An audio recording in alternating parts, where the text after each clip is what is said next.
rentrer à Oradour pour passer le dimanche chez mes parents, qui habitaient un petit village de la commune à 2 kilomètres du bourg. Là.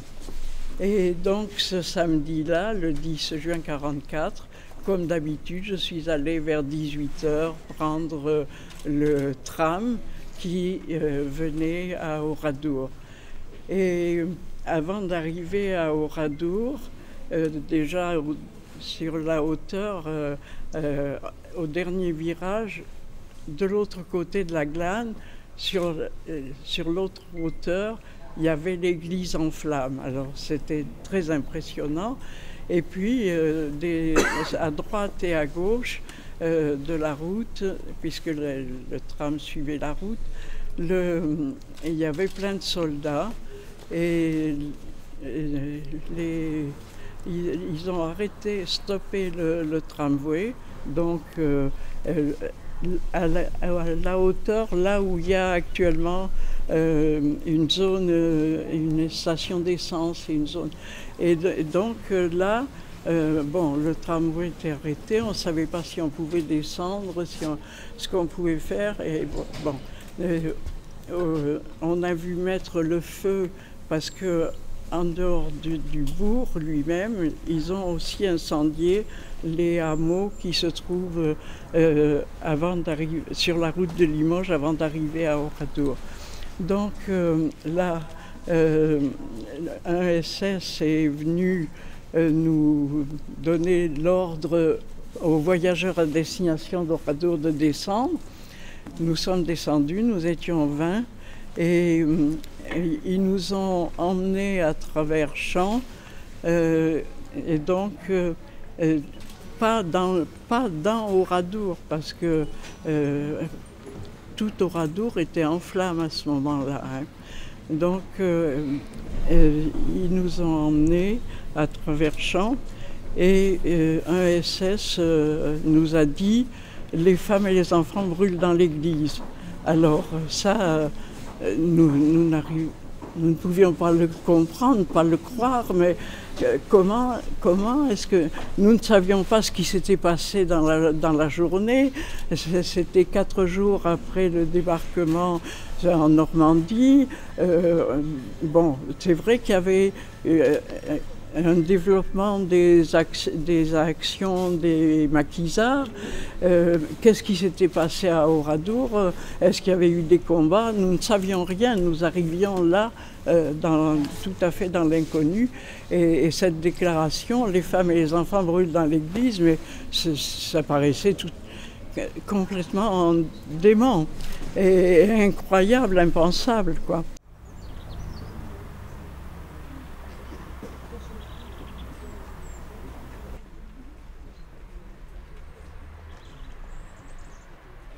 Bon, donc ils nous ont emmenés et ils nous ont arrêtés dans un champ. Il y a un groupe qui nous gardait, un peu plus loin il y avait un groupe qui creusait le sol. À un moment il y a un de ceux qui creusaient qui vient vers nous, nous compte et revient. Alors déjà c'était pas très rassurant. Et celui qui nous avait dit « les femmes et les enfants brûlent dans l'église », à un moment, il vient et puis il nous dit « ah, vous avez peur, mais de toute façon, il n'y a plus personne de vivant dans Oradour ». Et alors, donc, dès ce moment-là, enfin, dès l'accomplissement du crime, ils ont essayé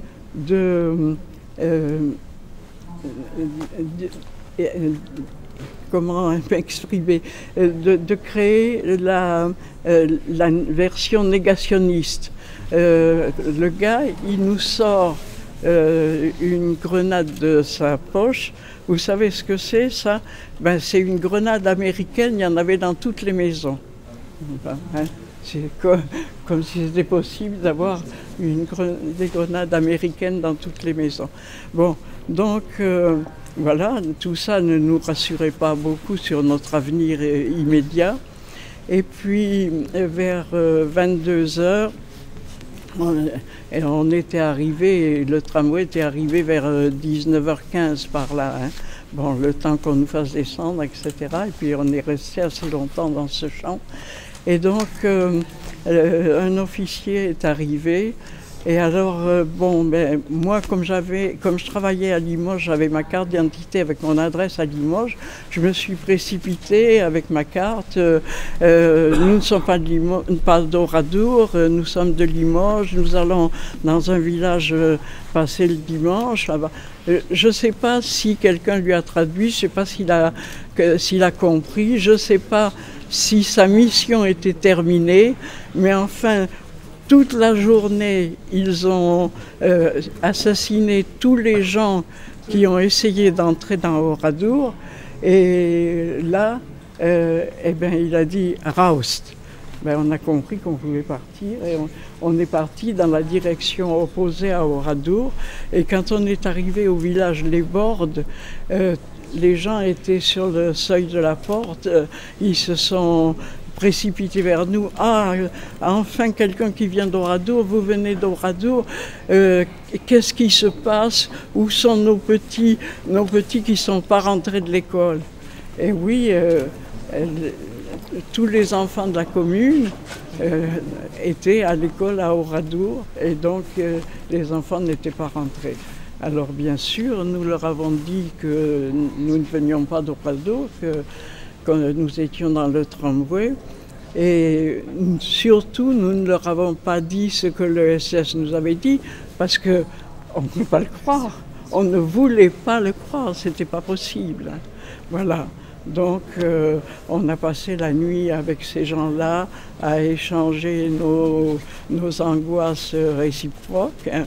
Et puis, le lendemain matin, on a découvert l'étendue de l'horreur du massacre. Et dans ce massacre, moi j'ai perdu de très nombreux membres de ma famille, mon père, mon grand-père, des oncles, des tantes, des cousins plus ou moins proches, parce que ma famille paternelle était depuis plusieurs générations à Oradour. Et donc, voilà, le plus jeune de mes petits cousins avait 12 jours. Voilà.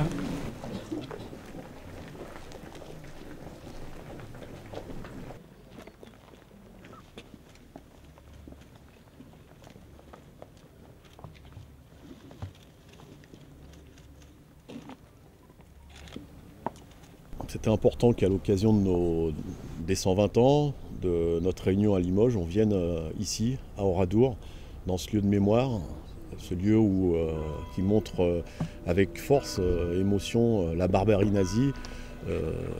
Ce devoir de mémoire, c'est aussi le patrimoine de la CGT, de continuer à porter ce qui s'est passé pendant la Deuxième Guerre mondiale.